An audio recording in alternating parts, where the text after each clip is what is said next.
Okay, kano ka breaking news. Mu mbeera y'emu ngenda kubawa lugambo.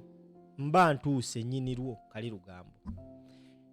Okusinziira ku roadmap y'akakiiko k'ebyokulonda, ennaku z'omwezi nga 10 omwezi ogwa January nga tubuzayo ennaku 5 tugende mu kalulu. Njagala ompulirize bulungi nnyo ate otambuze vidiyo eno. Ennaku z'omwezi nga 10 omwezi ogwa January nga just tubuzayo ennaku 5 tugende mu kalulu ennaku z'omwezi nga 15. Robert Kyagulanyi Ssentamu Bobi Wine agenda kuba lwale ye mu Kampala Central. Mu Kampala district abadde agenzeko Nakawa, agenzeko Kawempe, tannabagenda Makindye, tannabagenda Lubaga. Naye agenda kumaliriza lwale ze ng'ali Kampala Central ennaku z'omwezi nga 10. Kati njagala otambuze video nkubulire ekiguddewo. But before that, Jolo Quality Properties bakakensa mu kutunda amataka. Bakuletedde ekyakabi ku kakadde kamu n'ekitundu osobola okwewangulira ettaka at only 1.5 million. Akakadde kamu n'ekitundu. Kuba essimu eyo gy'olabawo wansi ate oyogere n'omukyalo oyo agenda kutwala akulambuze nga tosasudde yadde n'ekikumi. Wabula ky'olina okukola tambulamuko n'akasente nti woba osiimye osasulirawo because wogamba nti kanzireyo akasente nzirete oyinza osanga nga balitutte. So Jolo Quality Properties ekuleetedde Christmas offer. Kati njagala ovuga video. Since Bobi Wine agenda beera mu Kampala ennaku z'omwezi nga 10, it is confirmed Kampala Central etwalibwa David Lewis Rubongoya. Yatwala katesi n'awandiikira abavunaanyizibwa ku kisaawe ky'e Kololo, Ceremonial Grounds, Independence Grounds, ng'abasaba nti ennaku z'omwezi nga 10 babadde baagala Bobi Wine akolerawo olwale ye mu Kampala Central because Kampala Central ebisaawe ebirimu bassebo ne bannyabo Kololo gye babadde bakyuzinze era batwala katiso bawandiikira aliya. And guess what? Gwe ssebo bannyabo ndaba abakulira ekisaawe ennaku z'omwezi nga 8 just a few days ago bazzeemu ebbaluwa ya David Lewis Rubongoya nga bagamba we bati request to use ceremonial grounds to hold our presidential campaign rally on the 10th day of January. Reference is made to your letter dated October 27th requesting to use Kololo ceremonial grounds to hold our presidential campaign rally on 10th of January. However, we regret to inform you that your request can be a bit late. The grounds are already booked to March/April and on our calendar. You are therefore advised to seek alternative venue. Yabawandiikira ennaku z'omwezi nga 27 October. Yabawandiikiramu October nga 27 nga baagala okukozesa ekisaawe kya kibuukinga for January 2026. Ye yawandiika mu October ne babagamba nti however we regret to inform you that your request came a bit late. The grounds are already booked up to March and April.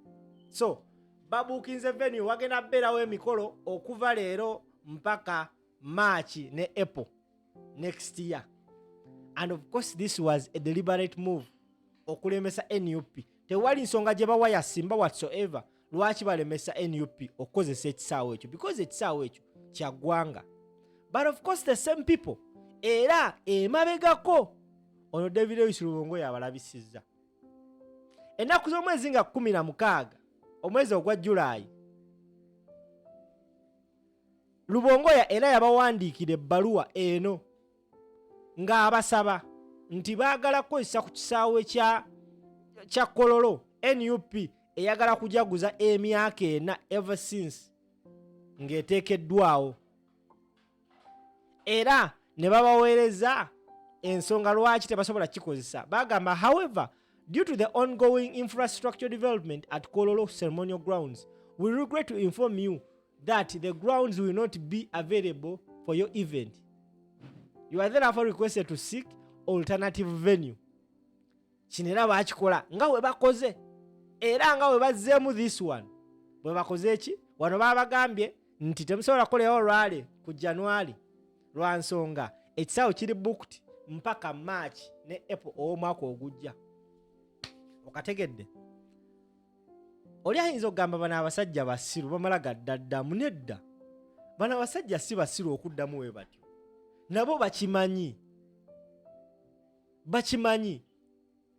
era bakikola tactically nti they cannot allow Bobi Wine to use Kololo because n'akozesa Kololo abannankyukakyuka bagenda kikozesa nga kasonso. Eyo Kololo basobola ogikuba n'epiipa nejjula nga tolina nawoyisa kigere. So bano beziyiza kuswala, tebaganye nti just bajega, no, bakikoze just kuziyiza kuswala era bafubye olaba nga babalemesa. So as I talk right now kyemmanya ekibiina kiri mu kunoonya alternative venue, naye era tebabali tebasobola kukiza NUP kolera rwale Kololo ennaku z'omwezi nga 10 ng'ebula ennaku 5 tugende mu kulonda. Eyo rwale eba egenda kukamalamu era nkukakasa ebigambo bino ennaku z'omwezi nga 10 Bobi lwalina okubeera mu Kampala Central. Eyo rwale bayinza ogifrustratinga naye olw'okuba nti basiru ne beerabira nti nabo okufrustratinga rwale za NUP oba okuzicripplinga ate kiba kiyamba NUP mu magezi. Okategedde? So ennaku z'omwezi nga 10 omwezi ogwa January nga tubuza ennaku 5 Bobi Wine agenda obeera mu kibuga Kampala, and I think oba it's one of his last rallies. As I talk right now ali mu kutalagga bifo ebyenjawulo, essaawa zino akyali mu Ankole era agenda maliriza nga ali Kasese. And trust me, bifo bingi nnyo eby'amaanyi byatannatuukamu. Bobi Wine tannalabikako mbaale kati mubadde muwaanawaana Masaka simanya wawa tannaba kuteekako kigere kye mu mbaale. Olowooza ki ekigenda obbeera eyo? Olowooza ki ekigenda obbeera eyo? Bobi Wine tonnamulabako mu ntebe, olowooza ki ekigenda obbeera eyo? Maama nnyabo tonnamulabako mpigi, olowooza ki ekigenda obbeera eyo?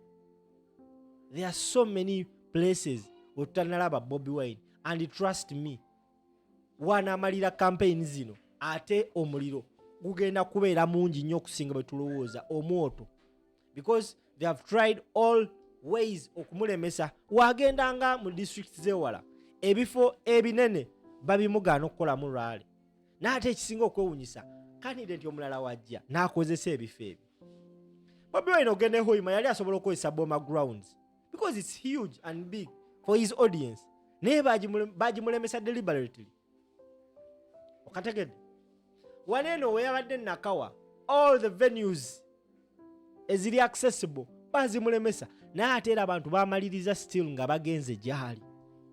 Kati omusajja baasaba Kololo, bano abasajja nabagamba tuwe Kyagulanyi Kololo ennaku z'omwezi nga 10 nga tulonda nga 15 akalulu kayinza n'okuggweera awo kwolwo, because omuntu yenayina ali understanding Kyagulanyi wakola lwale Kololo akalulu of course ensi eba etegedde kubako ka Kololo kasobola opiipa ekibuga Kampala ne kisanyalala lw'abantu bangi.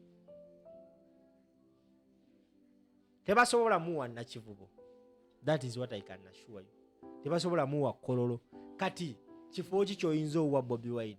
Era wano ensabira SG oba osobola bane mugende musaba Obuganda butuwe olubiri tulukube tusinge n'enkuuka ekakase. Tambuza video Jolo Quality Properties bakakensa kakadde kamu n'ekitundu nga weefunira ettaka lyo oyingira omwaka nga mutuufu oli bino Jolandi Road.